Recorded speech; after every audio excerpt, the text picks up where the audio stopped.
Praise the lord. Today Bible reading కీర్తనలు 36వ అధ్యాయం. భక్తిహీనుల హృదయములో అతిక్రమము దేవోక్తి వలె పలుకుచున్నది. వాని దృష్టి ఎదుట దేవుని భయము బొత్తిగా లేదు. వాని దోషములు బయలుపడి అసహ్యముగా కనబడు వరకు అది వాని దృష్టి ఎదుట వాని ముఖస్థుతి చేయుచున్నది. వాని నోటి మాటలు పాపమునకును కపటమునకును ఆస్పదములు. బుద్ధి కలిగి ప్రవర్తింపను మేలు చేయను వాడు మానివేసి ఉన్నాడు.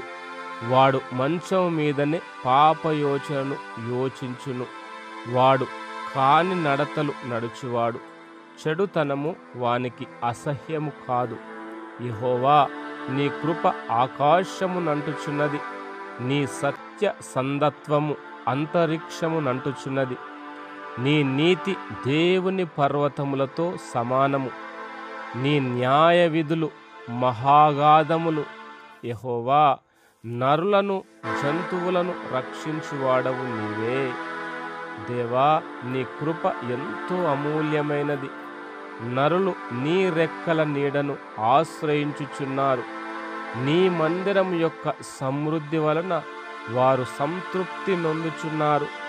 నీ ఆనంద ప్రవాహములోనిది నీవు వారికి త్రాగించుచున్నావు. నీ యొద్ద జీవపు ఊట కలదు. నీ వెలుగును పొందియే మేము వెలుగు చూచుచున్నాము. నిన్ను ఎరిగిన వారి ఎడల నీ కృపను, యథార్థ హృదయుల ఎడల నీ నీతిని ఎడతెగక నిలుపుము. గర్విష్ఠుల పాదమును నా మీదికి రానియకుము. భక్తిహీనుల చేతిని నన్ను పారద్రోలనీయకుము.